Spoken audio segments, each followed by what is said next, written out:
قد صدقت الرؤيا إنا كذلك نجزي المحسنين أعوذ بالله صدق الله العظيم إن الله وملائكته يصلون على النبي يا أيها الذين آمنوا صلوا عليه وسلموا تسليما مل کے پڑھیں الصلاة والسلام عليك يا رسول الله وعلى آلك وصحبك يا رحمة للعالمين يا مصطفى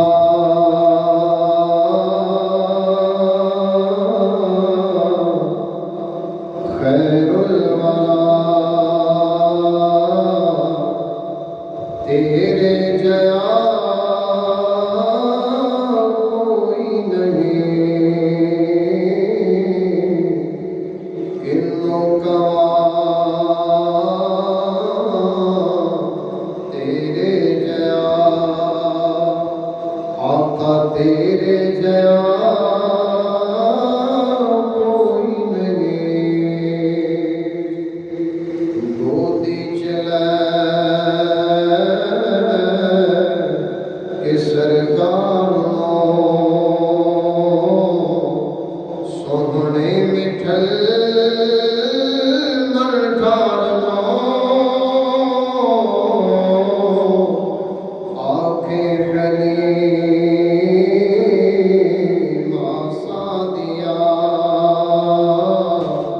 تیرے جیا کوئی نہیں نبی سونیا من موڑیا قربان ہے تیرا ناتھا اصل نعت پڑھنے کا جس نے حق ادا کیا ہے وہ قرآن ہے باقی تو شعراء ہیں عام انسان ہیں جس طرح کا بھی لفظ دین میں آیا کہہ دیا پھر بھی احتیاط کی کوئی زیادہ اعلیٰ لفظ مل جائے جو میں اپنے نبی کے لیے بولوں لیکن جو الفاظ قرآن نے دیے ہیں اس طرح کی کوئی نعت نہ کہہ سکا ہے نہ کہہ سکے گا اس لیے شاعر کہتا ہے دیکھو نبی سونیا من موڑیا قربان ہے تیرا ناتھا عرب و عجم دیوالیا تیرے جیا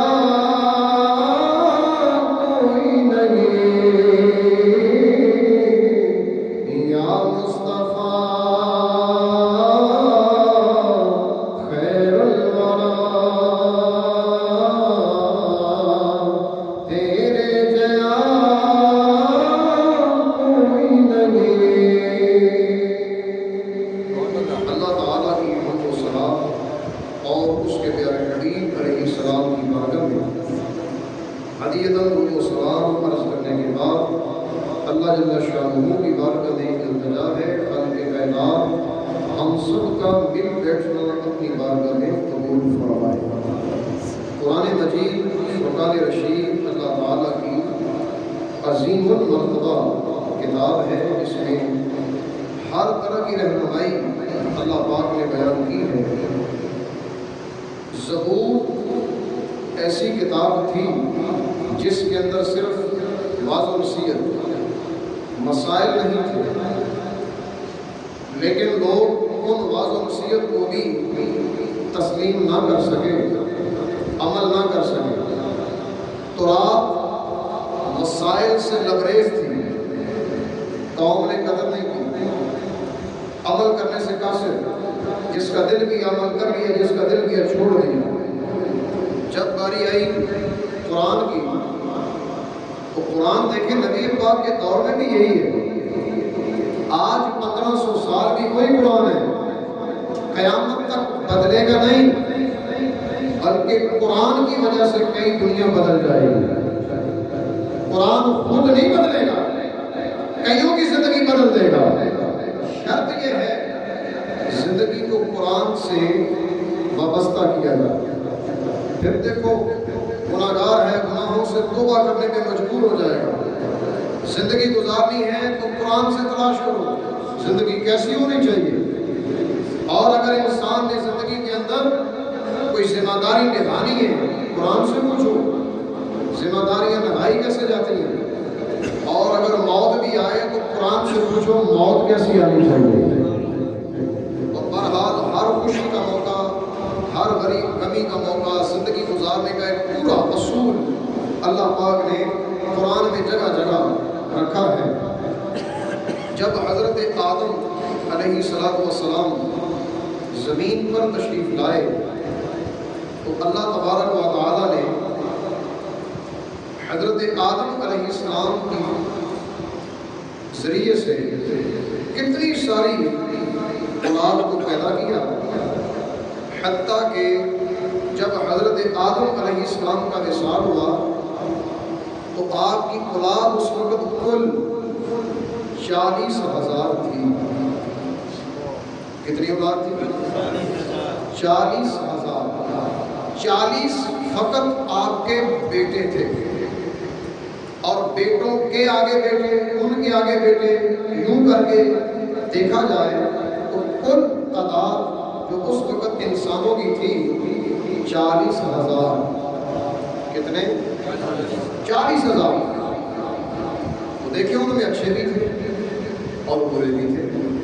یہ اچھائی اور برائی یہ تو شروع سے ہے، ہر چیز اپنی نقیض سے پہچانی جاتی ہے۔ مطلب دن کو سمجھنا ہے تو رات کو سمجھنا پڑے گا، رات سمجھنی ہے تو دن سمجھائے گا، رات کی قدر کیا ہے، رات سمجھائے گی دن کی قدر کیا ہے، اندھیرا سمجھائے گا روشنی کی قدر کیا ہے، روشنی سمجھائے گی اندھیرا کیا ہوتا ہے، خوشی سمجھائے گی بیماری کیا ہوتی ہے، اور بیماری سمجھائے گی تندرستی کیا ہوتی ہے۔ بہرحال ہر چیز اپنی نقیض سے، گویا کہ ہر شے جوڑا جوڑا ہے، ہر چیز کا جوڑا جوڑا اللہ پاک نے پیدا کیا۔ مرد ہے اس کے مقابلے میں عورت ہے، کوئی اچھا ہے کوئی برا ہے، یہ اچھائی اور برائی کا بھی جوڑا ہے، اچھائی کے مقابلے میں برائی، برائی کے مقابلے میں اچھائی۔ تو بہرحال حضرت آدم علیہ السلام کے 2 بیٹے تھے، جن میں سے ایک کا نام تھا قابیل اور دوسرے کا نام تھا حابیل۔ کیا نام تھے؟ قابیل قاف کے ساتھ، قابیل اور ہا کے ساتھ حابیل، 2 نام ہیں، دونوں حضرت آدم علیہ السلام کے بیٹے ہیں۔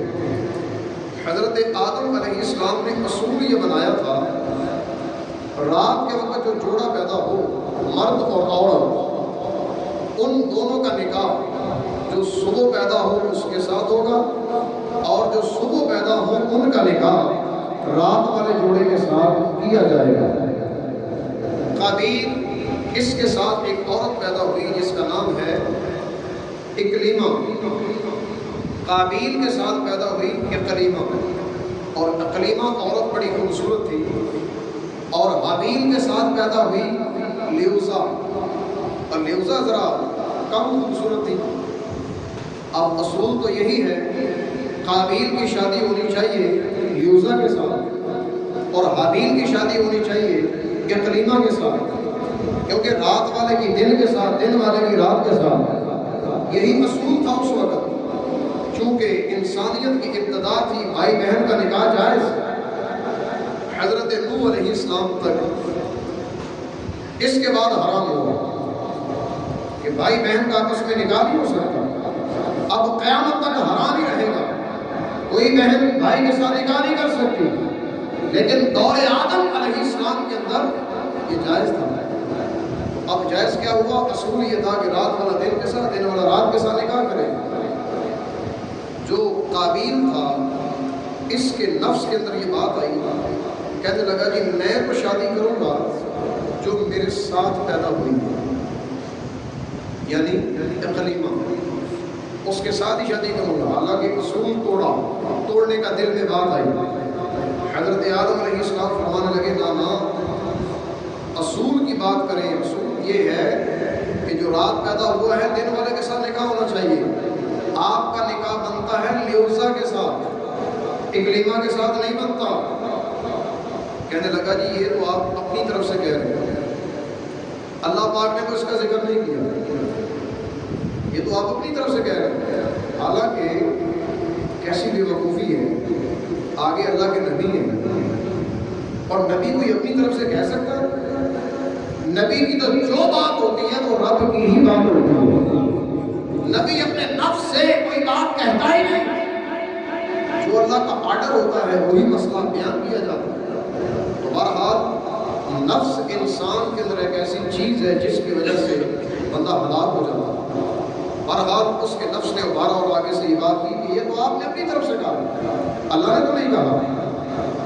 حضرت آدم علیہ السلام فرمانے لگے اچھا چلو اللہ نے نہیں کہا تو اس طرح کر لیتے ہیں، تم بھی اپنی طرف سے کوئی قربانی کرو اور حابیل بھی کرتا، دونوں اپنی قربانیاں لے کر آؤ، پہاڑ پہ رکھی جائیں گی، جس کی رب نے قبول کر لی اس کا نکاح اقلیمہ کے ساتھ پڑھا دیا جائے گا۔ یہ ہے اب آخری فیصلہ، قربانی پیش کرو، جس کی قربانی قبول ہو گئی اس کا نکاح کر دیا جائے گا۔ تو ظاہری بات ہے جو اللہ کے نبی کا نافرمان ہوگا اس کی قربانی کون قبول کرے گا؟ اس کی کیسے قبول ہوگی؟ اگرچہ اپنے دل کے اندر تسلی دے نہیں میری قبول ہی ہے، جیسے آج کل کسی کو کہے نا نماز صحیح پڑھو تو کہتے ہیں قبول رب نے کر دی، اور نبی کی نافرمانی کرتے ہوئے شرم نہیں آتی، اور ساتھ یہ جملہ بولتے ہوئے شرم نہیں آتی کہ رب نے قبول کر لی۔ اللہ کے نبی کی نافرمانی کے اندر کوئی قبولیت نہیں ہے، یہ بات یاد رکھنی ہے۔ جو رسول اللہ کا گستاخ ہے کوئی قبولیت نہیں ہے، جو میرے آقا کی بات نہیں مانتا رب بھی قبول نہیں کرتا۔ اصول دے دیا شروع سے، اور حضرت آدم علیہ السلام نے کہا قربانی پیش کی جائے۔ وہ جو قبیل تھا وہ کھیتی باڑی کرتا تھا، گندم کا کام کرتا تھا، گندم کے چند دانے خراب لیے اور اس کو پہاڑی کے اوپر رکھ دیا، اور حابیل یہ اللہ کے نیک بندے تھے، بڑے پارسا تھے، نیک تھے، اللہ کے ولی تھے، اور اللہ نے ان کو شان ہی عطا کی، اپنے جانوروں کا کام کرتے تھے۔ بہترین مینڈا، کبشون کے لفظ ہے مینڈا، بہترین جو سب سے موٹا تھا وہ مینڈا لیا اور اپنی طرف سے اللہ کی بارگاہ میں پیش کیا۔ یہاں سے ہی قربانی کا فرق سمجھ آ جاتا ہے، کس کی قبول ہے کس کی مردود ہے، کون قبولیت کے لائق ہے کون رد کے لائق ہے۔ جو دل سے کرتا ہے، اخلاص سے کرتا ہے، دل کے اندر کوئی عیب نہیں ہوتا، غم نہیں ہوتا، پریشانی نہیں ہوتی، رب کی رضا دل میں ہوتی ہے، توجہ اللہ کی طرف ہوتی ہے، تو ایسے لوگوں کی قربانی چاہے سستی ہی کیوں نہ ہو رب قبول فرما لیتا ہے۔ اور اگر دل میں ریاکاری ہو، لوگ کہیں گے کیا بات بڑا پیسہ لگایا، تو چاہے کروڑوں کی ہو، تم نے کی ہی ہے دنیا والوں کے لیے، انہوں نے وعدہ کر دی، یہ قربانی اللہ قبول نہیں کرتا۔ دل کے اوپر فیصلہ ہوگا، جس کے دل میں تقویٰ ہے، پرہیزگاری ہے، اس کی قبول ہے، اور جس کے دل میں مسئلہ آ جائے وہاں پھر قربانیاں قبول نہیں، رد ہو جاتی ہیں۔ حابیل نے پیاری سی ایک بچڑا، ایک مینڈا، وہ اللہ کی بارگاہ میں پیش کیا، پہاڑی کے اوپر رکھ دیا۔ جیسے ہی پہاڑی پہ رکھا تو آسمان سے سفید رنگ کی آگ آئی اور اس مینڈے کو کھا گئی۔ مینڈک اس نے اٹھائی، وہ جو گندم تھی وہ وہیں رہ گئی۔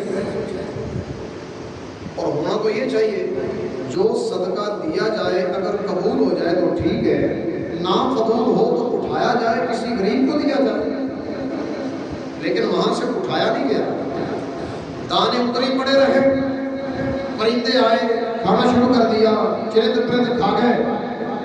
علماء کہتے ہیں اس وقت کوئی غریب تھا ہی نہیں، تو دیا کس کو جاتا؟ وہ غریب تھا ہی نہیں تو دیا کس کو جاتا؟ پھر اس کا مطلب یہی نکلا جس کے دل میں مسئلہ آ گیا اس کی رات ہو گئی، اور جس کے دل کے اندر کوئی عیب نہیں تھا، دل صاف تھا، اللہ پاک نے اس کی قربانی کو قبول کر لیا۔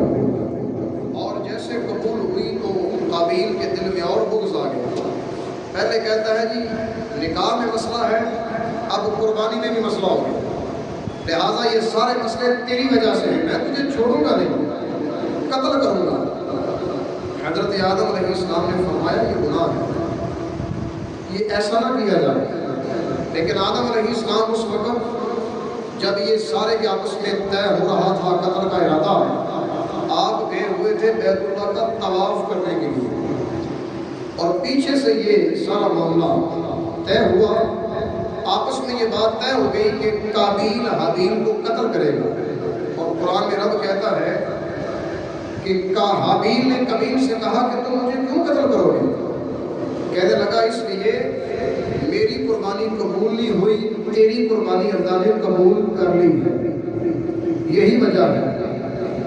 تو حضرت حابیل رحمۃ اللہ علیہ نے آگے سے کچھ جواب دیا، اور آپ نے فرمایا کہ ایسے نہیں ہے، یہ کون سا کو میرا کمال ہے، میں نے تو قربانی پیش کی ہے، اللہ نے قبول کی ہے، وجہ قرآن میں رب کہتا ہے 6 پارہ سورۃ المائدہ، اس کی آیت نمبر 27 رب کہتا سنو، فرمایا قال انما يتقبل الله من المتقين۔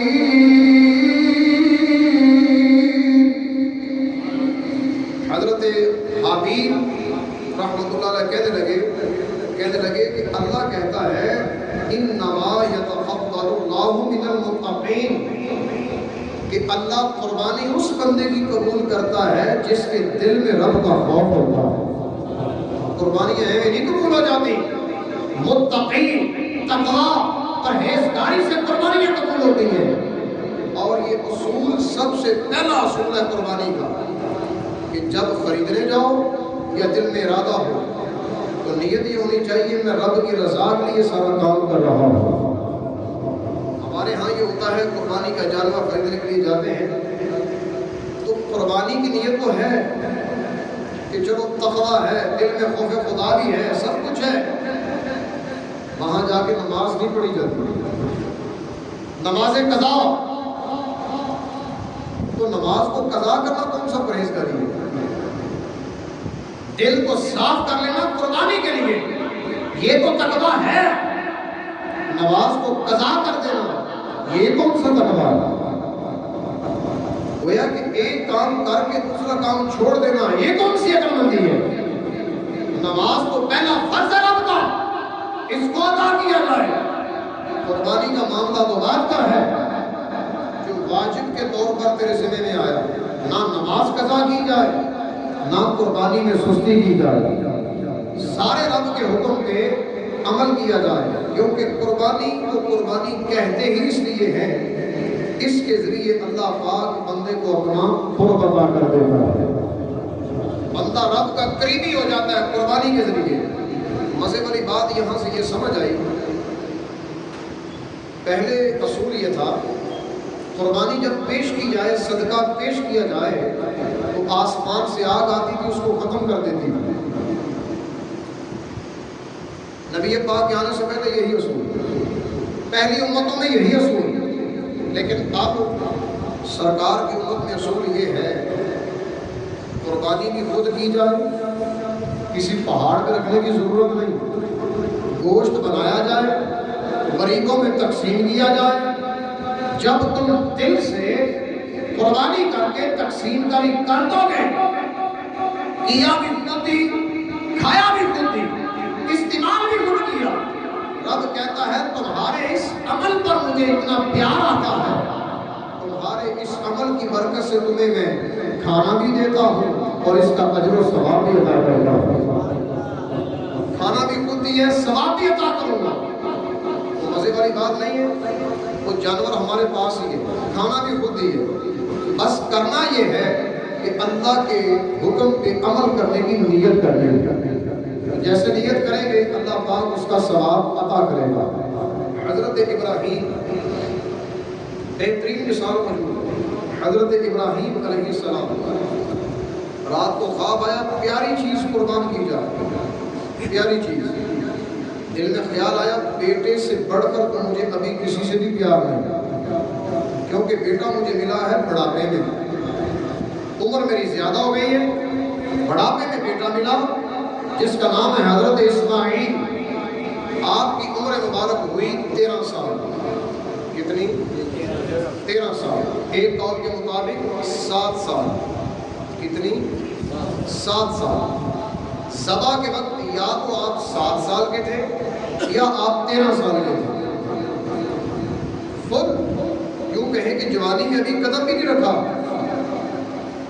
اور صبر دیکھیں، رب کے حکم پر عمل کرنے کا جذبہ دیکھیں۔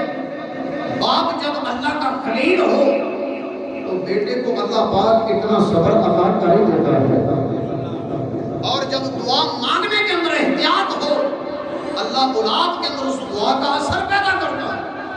حضرت ابراہیم نے بیٹا مانگتے وقت دعا بلا کیا کی تھی؟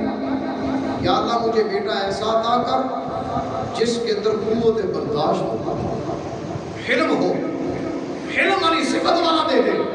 اور اللہ پاک نے جو بیٹا دیا اس کے اندر قوت برداشت تھی۔ کیسی؟ کہا کہ رب کا حکم ہے عمل کیا جائے۔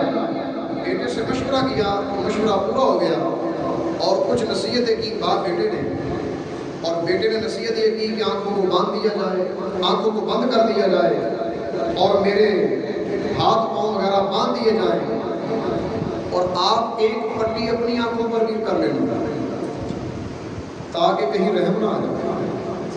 بات ہے وہ بیٹے سے پیار ہوگا، کہیں رحم نہ آ جائے اور اللہ کے حکم کے اندر نافرمانی نہ ہو جائے۔ کہا کہیں کمی نہ آ جائے، رب کا حکم رہ نہ جائے، اپنی آنکھ پر بھی ایک پٹی باندھ لے دو۔ تو جیسے ہی حضرت ابراہیم، اور علماء نے لکھا ہے، تفسیر بغوی میرے پاس ہے، معالم التنزیل، اس میں لکھا ہے کہ حضرت ابراہیم بھی رو رہے تھے اور حضرت اسماعیل بھی رو رہے تھے۔ اس وجہ سے نہیں کہ چھری چل رہی ہے، اس وجہ سے نہیں کہ جان جا رہی ہے۔ اگر جان جانے کا خوف ہوتا تو کبھی بھی اسماعیل آگے لیٹ نہ جاتے، آگے سے کہتے نہیں جی قربانی اور کسی شے کی کر دی جائے، میری کرنے کی کیا ضرورت ہے۔ تو اپنی جان دینے کا خوف نہیں، بلکہ صرف دل کے اندر بات یہ ہے ادھر باپ ہے ادھر بیٹا ہے۔ یہ جو پیار تھا نا، اس پیار کے اندر وہ آنسو تھے جو باپ کی آنکھوں سے بھی آ رہے تھے، بیٹے کی آنکھوں سے بھی آ رہے تھے۔ اس انداز میں ان کو لٹا دیا گیا، چھری گلے پہ رکھ دی گئی۔ تو اللہ پاک بڑا کیا فرماتا ہے؟ ہم نے یوں کہا، سورہ صافات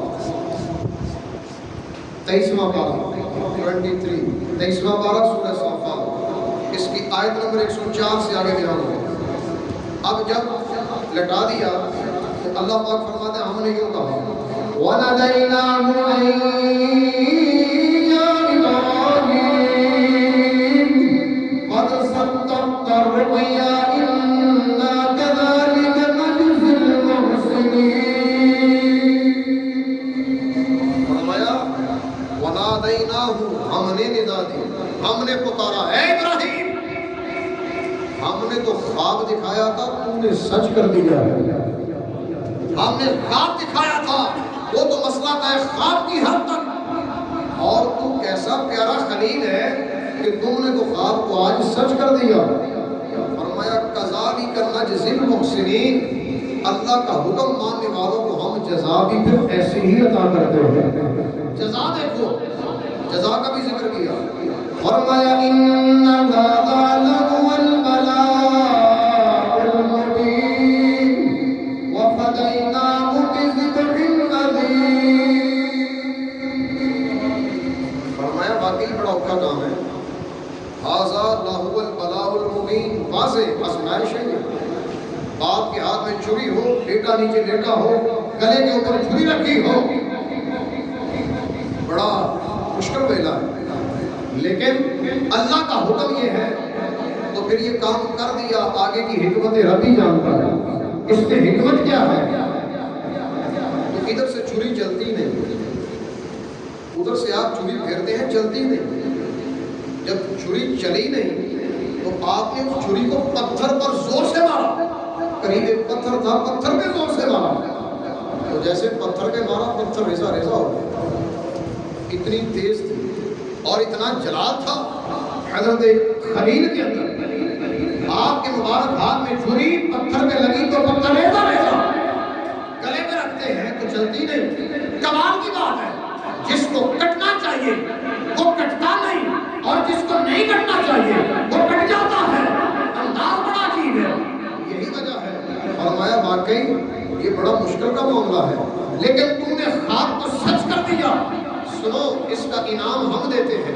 انعام یہ ہے وَفَدَيْنَاهُ بِذِبْحٍ عَظِيمٍ، ہم نے اسماعیل کو سلامت رکھا اور ان کی چھری کے نیچے ایک بہت بڑا عظیم الجثہ موٹا تازہ مینڈا جنت سے عطا کر دیا. اب ذرا پہلے والی آیت اور اس آیت کو ملایا جائے تو میں ایک تفصیل سے قول بیان کرتا ہوں.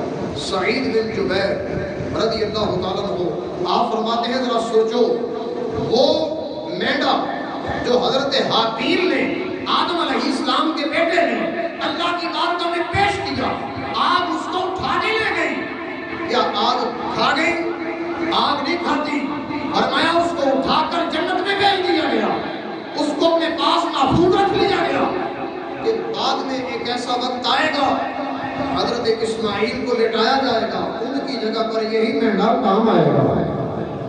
تو یہ وہی مینڈا تھا جو جنت سے حضرت اسماعیل کی جگہ پر ذبح کر دیا گیا. تو جو قربانی پرہیزگاری سے اللہ کی رضا کی خاطر رب کی بارگاہ میں دی جائے، جیسے اللہ پاک نے حابیل کی قربانی کو اپنے پاس محفوظ رکھا، ثواب بھی عطا کیا. سرکار کی امت کی قربانیاں یہ بھی محفوظ رکھی جائے گی. کیسے؟ گوشت تم کھاؤ گے، قیامت والے دن یہی قربانیاں پل صراط پہ آئیں گی اور بندہ اوپر سوار ہو کر پل صراط پہ پار کرے گا.